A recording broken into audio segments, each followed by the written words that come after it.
Contratei um pedreiro para trabalhar na minha casa e, acredite se quiser, ele começou a falar mal de pastor. Mal ele sabia que estava de frente de um. Ele começou a conversa dizendo assim: você sabia, rapaz, que esses pastores de igreja são tudo ladrão e que essas igrejas nenhuma prestam? E eu comecei a dar corda a ele para poder entender por que ele tenha tomado aquela conclusão. Eu disse: mas por que você pensa assim? Ele simplesmente disse assim: os pastores de todas as igrejas só pensam em dinheiro. Há um tempo atrás, quando eu recebi meu dinheiro, eu pensei na igreja, sabe?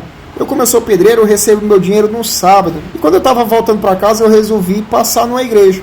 Eu tinha vontade de conhecer o Senhor, de ouvir uma palavra, eu estava muito apreensivo. E quando eu entrei dentro da igreja, sabe o que foi que aconteceu? Gente, só pelo estilo da pregação que ele ouviu, vocês vão entender que igreja ele está falando mal. Tem igrejas que ela pede para você renunciar ao dinheiro. As verdadeiras igrejas pedem para você renunciar ao pecado.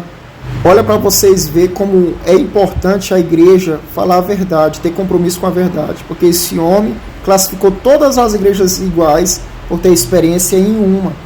E a única oportunidade que ele teve de conhecer a Jesus, ele foi frustrado. Segundo ele entrou dentro da igreja e o pastor começou a pregar.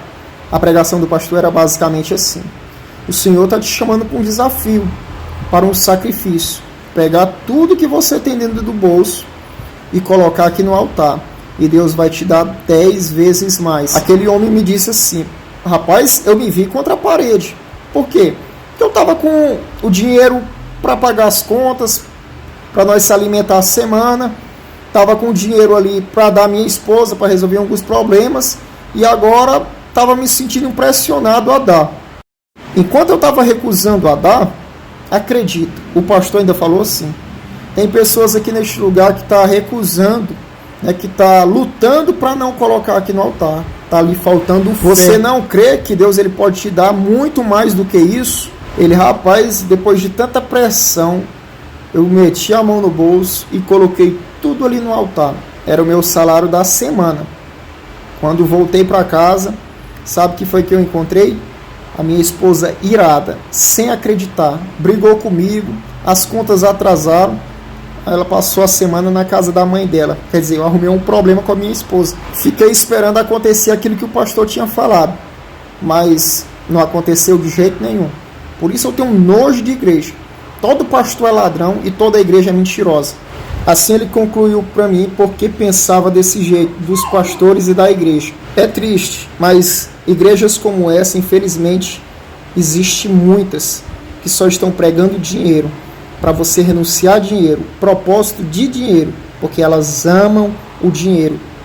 Eu simplesmente vendo esse homem desacreditado de pastor e de igreja, eu falei para ele: olha, eu sou pastor, e infelizmente você conheceu uma falsa igreja, está cheia, impedindo das pessoas conhecerem a verdade.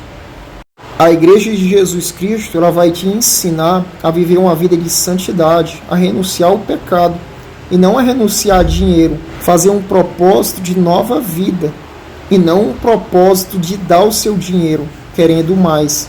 Depois ele simplesmente me agradeceu por essa definição simples que eu dei a ele, para ele identificar uma falsa igreja e uma igreja verdadeira, e pediu desculpa pela forma que estava falando, que todos os pastores eram ladrão e que nenhuma igreja prestava.